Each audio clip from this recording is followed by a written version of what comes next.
Nutrisi-nutrisi apa yang bisa kita berikan terhadap tanaman padi yang sedang bunting tua seperti ini agar bisa mengeluarkan malai-malainya secara sempurna dan malai-malai yang keluar bisa merata seluruhnya? Kita lihat nanti sahabat Ebib, kita simak sama-sama amunisi apa yang bisa kita berikan agar tanaman padi kita bisa menghasilkan buah-buah yang menopang peningkatan hasil panen para petani sahabat Ebib semua.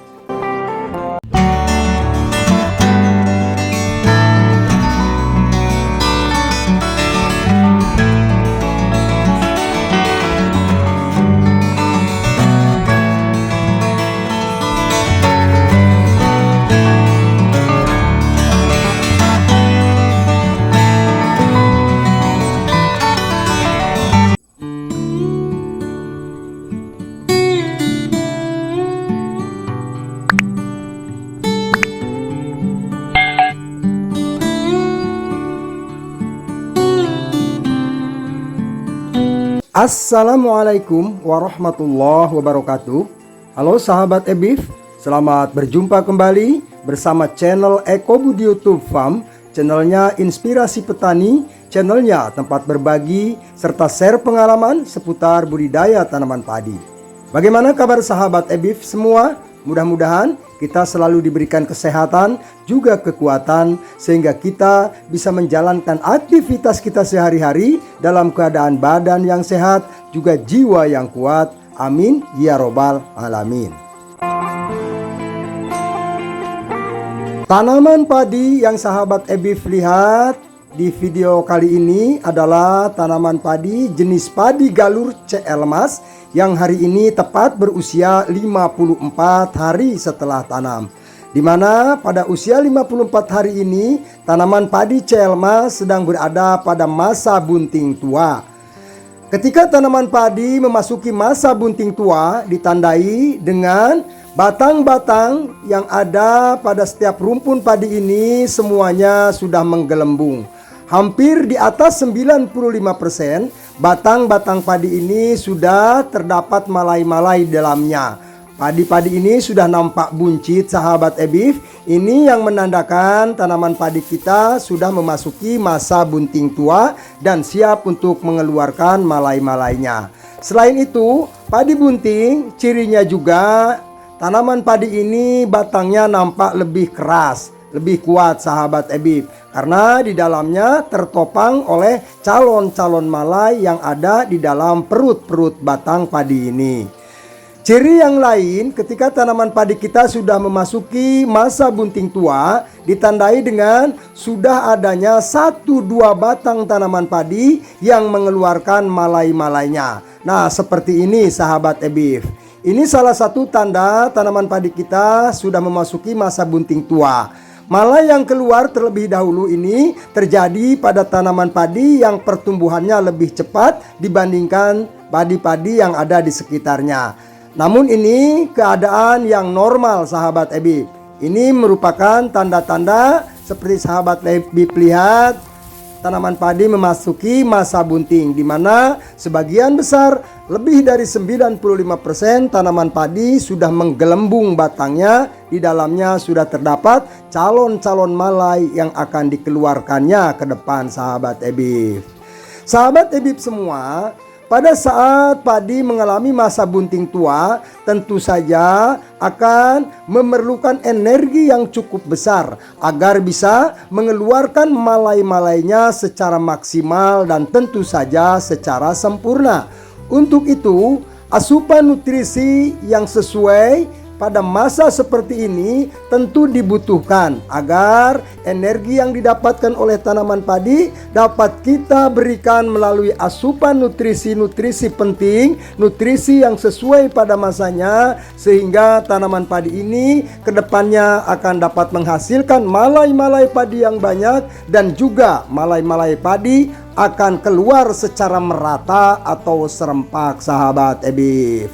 Selain itu sahabat Ebif, untuk mencegah terjadinya serangan potong leher atau penyakit patah leher yang disebabkan oleh jamur blast, kita juga bisa menyuntikkan pestisida dari jenis fungisida.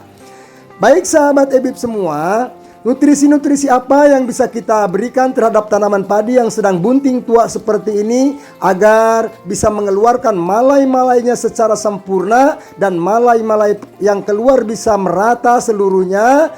Kita lihat nanti sahabat Ebib, kita simak sama-sama amunisi apa yang bisa kita berikan agar tanaman padi kita bisa menghasilkan buah-buah yang menopang peningkatan hasil panen para petani sahabat Ebib semua.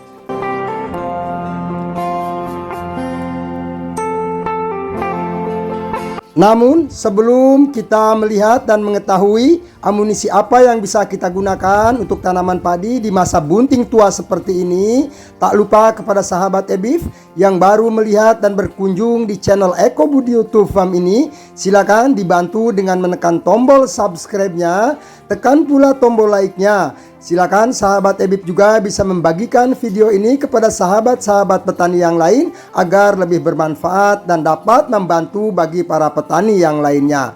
Sahabat Ebib juga bisa bertanya dan berkomentar. Silakan tuliskan saja pertanyaan dan komentarnya di kolom chat. Tentu saja pertanyaan dan komentar yang disampaikan harus menggunakan bahasa yang baik dan sopan, dan tentu saja tidak keluar dari tema yang ada di dalam video ini. Baik sahabat Ebib, silakan di absen. Dari mana saja sahabat Ebib yang selalu setia melihat channel Eko Budi YouTube Farm ini, mengikuti channel saya ini, silakan dituliskan saja daerah Akang Teteh dari mana saja pada kolom chat. Mudah-mudahan kita semua selalu diberikan keberkahan dalam usaha tani kita sahabat Ebib. Yuk sahabat Ebib, kita lihat amunisi apa yang bisa kita gunakan untuk tanaman padi di masa bunting seperti ini.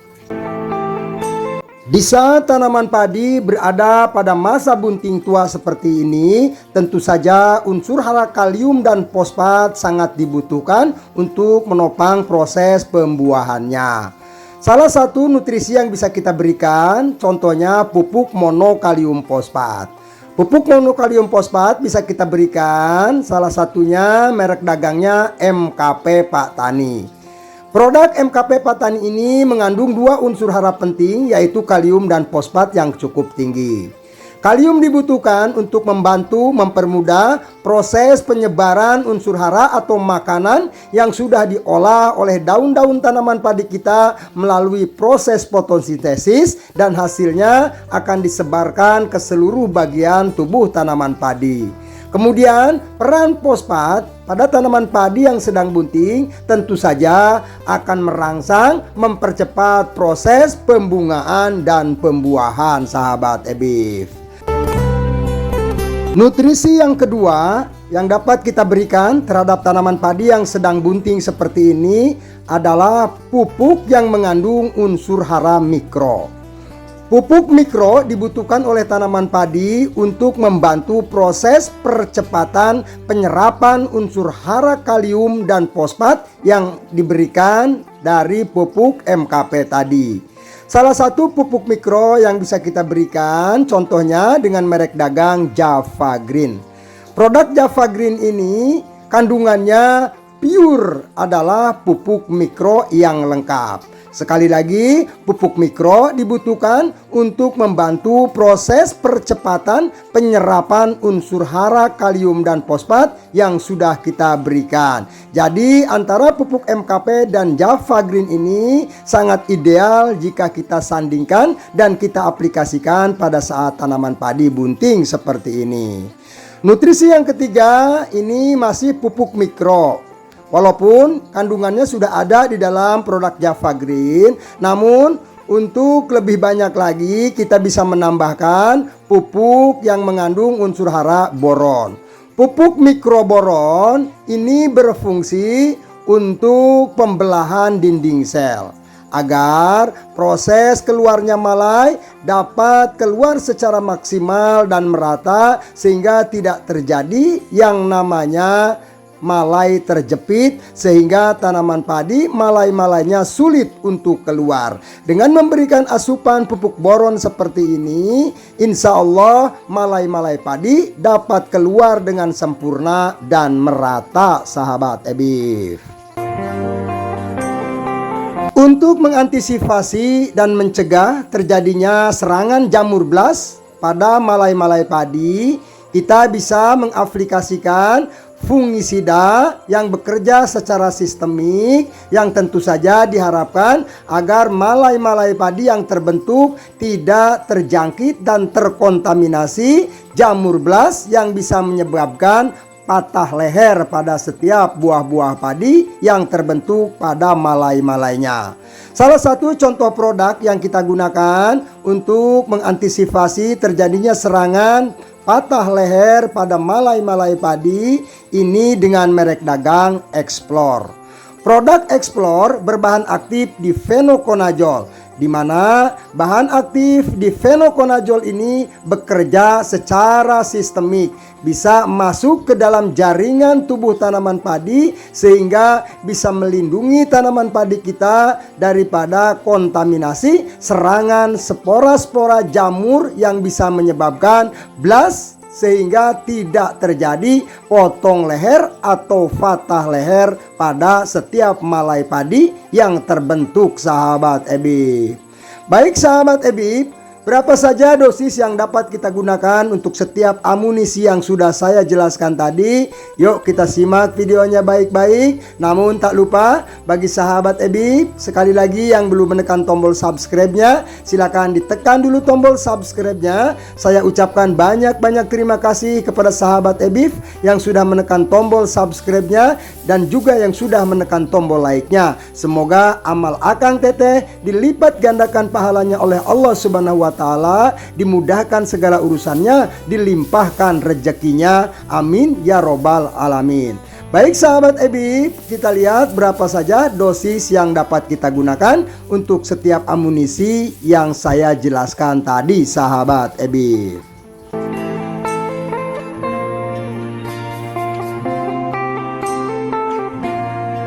Nah, inilah amunisi-amunisi yang akan saya gunakan dalam penyepraian kali ini, sahabat EBIF. Ini adalah pupuk monokalium fosfat atau MKP ya. Kemudian nutrisi yang kedua ini adalah pupuk mikro Java Green, sahabat EBIF. Ini adalah pupuk mikro ya, kandungannya pure pupuk mikro semuanya. Kemudian ini pupuk boronnya saya gunakan mereknya Juragan Boron, sahabat EBIF. Ini kandungannya ada boron plus magnesium, sahabat EBIF. Kemudian amunisi berikutnya yang berupa fungisida ini adalah Explore. Ini fungisida yang berbahan aktif difenoconazole yang bekerja secara sistemik, sahabat EBIF. Nah, tangki sprayer ini sebelumnya saya isi dulu setengahnya seperti ini, sahabat EBIF. Baru kemudian kita masukkan amunisi. Amunisi yang pertama yang saya masukkan ini adalah fungisida Explore. Dosisnya yang bisa kita gunakan 1-2 ml per liter air. Namun pada kesempatan kali ini saya gunakan 1 ml per liter air. Untuk tangki 16 liter saya gunakan 16 ml. Produk daripada Explore ini, bahan aktif difenoconazole ini memiliki JPT bawaan, sahabat EBIF ya, yang tentu saja bermanfaat untuk membantu proses percepatan pembuahan pada tanaman padi. Setelah tercampur merata bersama air, barulah Explore ini kita masukkan ke dalam tangki sprayer. Sebelum kita masukkan nanti nutrisi-nutrisinya. Sebelum dimasukkan nutrisinya, kita isi dulu, kita tambah dulu dengan air di dalam tangki ini menjadi sekitar 3/4 tangki, sahabat EBIF. Baru setelah kita tambah dengan air, kita larutkan nutrisi-nutrisi yang berbentuk kristal ini untuk nanti kita campurkan ke dalam tangki sprayer bersama fungisida tadi. Kita lihat sahabat EBIF berapa saja dosis untuk setiap nutrisi ini. Nah, ini adalah pupuk MKP. Dosis MKP yang bisa kita gunakan sekitar 3-5 sendok makan per tangki seperti ini, sahabat EBIF. Nah, pada kesempatan kali ini saya gunakan 4 sendok makan, sahabat EBIF. Jadi kita bisa gunakan dosisnya itu 3 sendok makan boleh, 4 sendok makan juga boleh, 5 sendok makan juga boleh. Saya ambil tengah-tengahnya saja, sahabat EBIF ya. Saya pakai 4 sendok makan. Kemudian untuk pupuk Java Green, dosis yang bisa digunakan 1-2 sendok makan. Namun saya juga ini hanya menggunakan 1 sendok makan penuh seperti ini sahabat Ebib untuk produk Japa Green atau pupuk mikronya. Pupuk yang ketiga ini masih pupuk mikro boron sahabat Ebib. Dosisnya kita gunakan cukup 1 sendok makan penuh untuk 1 tangki seperti ini. Ketiga pupuk yang berbentuk kristal ini alangkah lebih baiknya kita aduk-aduk dulu agar bisa bersuspensi dan mencampur secara merata bersama air. Barulah setelah tercampur dengan air kita masukkan ke dalam tangki sprayer bersama fungisida tadi sahabat EB. Setelah itu kita isi tangki sprayer kita secara penuh dan perlu diingat untuk mendapatkan hasil pencampuran yang lebih maksimal, alangkah lebih baiknya sebelum kita melakukan penyepraian kita bisa mengaduk-aduk kembali amunisi-amunisi dalam tangki sprayer ini sahabat Ebib. Baru setelah itu kita lakukan penyepraian dan insya Allah hasil spraiannya akan merata sahabat Ebib. Yuk kita lihat sahabat Ebib bagaimana nanti proses penyepraian yang saya lakukan.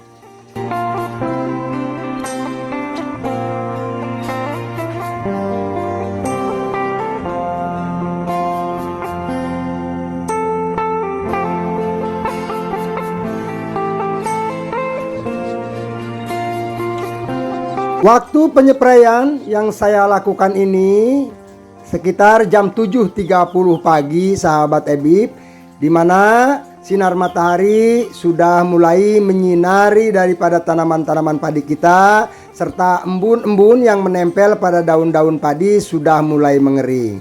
Ketika tanaman padi kita sudah mulai tersinari oleh cahaya matahari, saat itu pula mulut-mulut daun atau stomata mulai terbuka. Sehingga penyepraian yang dilakukan pada waktu yang seperti ini tentu akan lebih efektif dan hasilnya akan maksimal. Keadaan mulut daun padi yang sedang terbuka ini akan cepat merespon dan menyerap unsur hara serta pestisida yang kita berikan melalui spray seperti ini.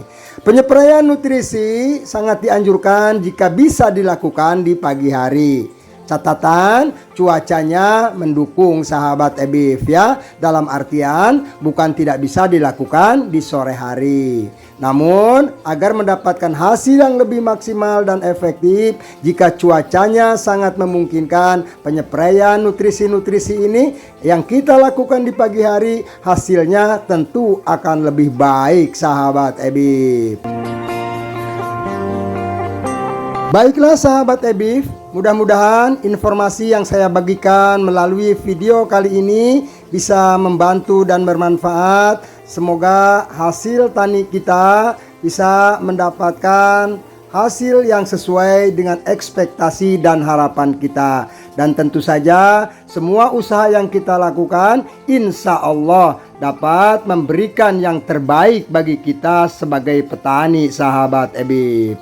Akhirnya saya mohon maklum apabila ada salah-salah kata dan salah-salah pernyataan yang kurang berkenan di hati sahabat Ebib semua. Kurang dan lebihnya saya mohon maaf. Saya akhiri video ini dengan mengucapkan akhiru kalam billahi taufiq wal hidayah. Wassalamualaikum warahmatullahi wabarakatuh.